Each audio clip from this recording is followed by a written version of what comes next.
આજ રોજ જુનાગઢ કોર્પોરેશન મુકામે કમિશનરશ્રીને ગઠબંધન તરફથી આવેદન પત્ર આપવામાં આવ્યું છે। જે આવેદન રેલવે સ્ટેશનની બાજુમાં ઈશ આકારનું મૂળ બ્રિજ ઓવરબ્રિજ થતું હતું, જેમને કોઈ લોકોએ યા સત્તાધીશોએ એમને એ ડિઝાઇનમાં ફેરફાર કર્યો, જેના માટે મૂળ ડિઝાઇન આવે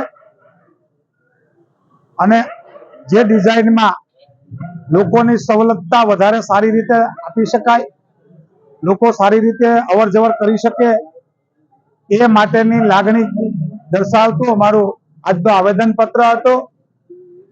કમનસીબે સત્તાધીશો જે એસ આકારનું જે હતું એને બદલે એમના બે ટાંગા તોડીને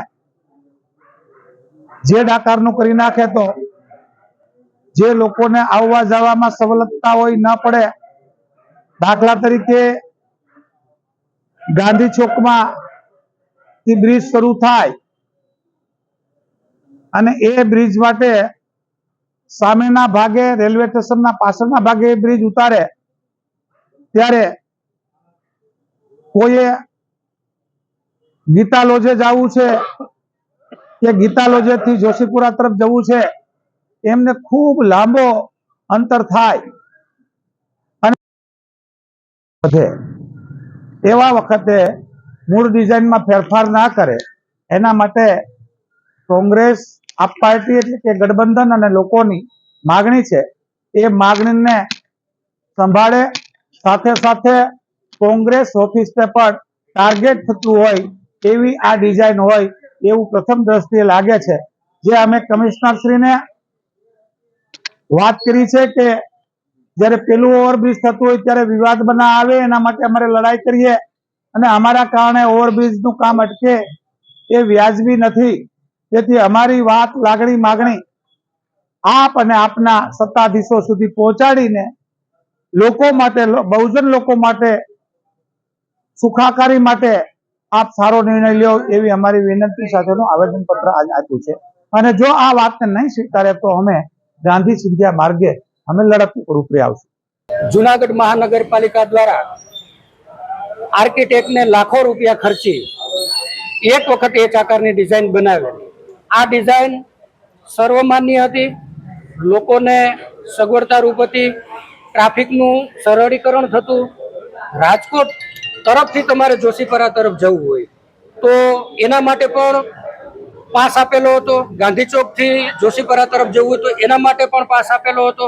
આજે જે 4 પાયાવાળી ડિઝાઇનના 2 પાયા કેન્સલ કરી અને કાયમી ટ્રાફિકની સમસ્યા સર્જાય એવી એ આકારની ડિઝાઇન ખબર નહીં ક્યાં ટેકનિકલ માણસે તૈયાર કર્યો અને કોની બુદ્ધિથી આવું મગજમાં આવ્યું હોય। આ એ આકારની ડિઝાઇન એવા પ્રકારની છે, માની લો કે તમે બસ સ્ટેન્ડ કે ગિરિરાજના પોઈન્ટ ઉપર ઊભા છો અને તમારે રાજકોટ તરફ કે રેલવે સ્ટેશન તરફ જવું છે, તો તમારે જોશીપરા સરદારપરા તરફનો ઓવરબ્રિજ ચડવાનો, એ આકારે તમે ઓવરબ્રિજ ક્રોસ કરી ગાંધી ચોક ઉતરો, ગાંધી ચોકથી ફરી તમારે સર્વિસ રોડનો ઉપયોગ કરી અને તમે રાજકોટ કે રેલવે સ્ટેશન તરફ જઈ શકો। આમાં સમયનો પણ વ્યય થાય અને શહેરના હાર્દસમાં ગાંધી ચોકમાં કાયમી એક તો સમસ્યા, ટ્રાફિકની સમસ્યા રહે છે, એ સમસ્યા ટ્રાફિક ઘટવાને બદલે વધશે। આ એ આકારની ડિઝાઇન ચેન્જ કરવા આજે અમે પ્રજા વતી કોંગ્રેસ પ્રતિનિધિ મંડળ કમિશનર સાહેબને આવેદન આપી અને આ જૂની એ આકારની ડિઝાઇન મંજૂર કરે એવી અમે આજે માંગણી કરેલ। જો અમારી માંગણી સ્વીકારવામાં નહીં આવે તો ગાંધી સિંધિયા માર્ગે અમે આગામી સમયમાં ઉગ્ર આંદોલન કરશું। શું તમને અંદર વાત કરી, શું કીધું? અત્યારે કમિશનર સાહેબનું કહેવાનું એવું છે કે જે ખર્ચનો પેલા તો વાત કરી, ખર્ચ તો જે તે વખતે વિજયભાઈ રૂપાણી મુખ્યમંત્રી હતા ત્યારે અહીંયા જુનાગઢ આવીને કહી ગયા કે તમે પૈસાની ફિકર ના કરતા, તમે કામ કરો, ભંડોળ જેટલું પણ જોઈએ આપીશ। આજે અબજોના ખર્ચે પંચવર્ષીય યોજનાઓની કેન્દ્ર સરકારની ગ્રાન્ટમાંથી અબજોના ખર્ચે રાજકોટમાં વર્ષો પહેલા ઓવરબ્રિજ બની ગયા। આજે જુનાગઢમાં આટલા વર્ષોની હાલાકી પછી આજે પહેલી વખત જ્યારે પહેલો ઓવરબ્રિજ બનતો હોય ત્યારે ખર્ચનું પાનું એ યોગ્ય નથી લાગતું. ભારતીય રાષ્ટ્રીય કોંગ્રેસ અને અમુક પદાધિકારીઓ દ્વારા રજૂઆત કરવામાં આવી છે. આમાં અમારા કોર્પોરેટર પણ આવ્યા છે.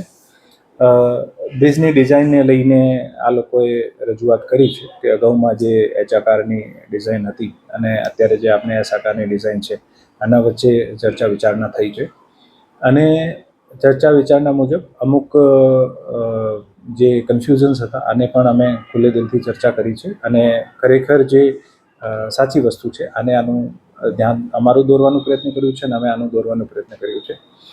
આ લોકો મુજબ જે એચ ડિઝાઇન હતી આ એચ ડિઝાઇનથી શહેરમાં કોઈ પણ ટ્રાફિકના ઇસ્યુ નહીં થાય એવા તમામ રજૂઆતો કરવામાં આવી છે, પરંતુ જે ડિઝાઇન જે છે આ ડિઝાઇનમાંથી 2 લેગ ઓછા કરવામાં આવે છે. એ સ્થળ અને બાકી બધું પરિસ્થિતિ ત્યાં જ છે.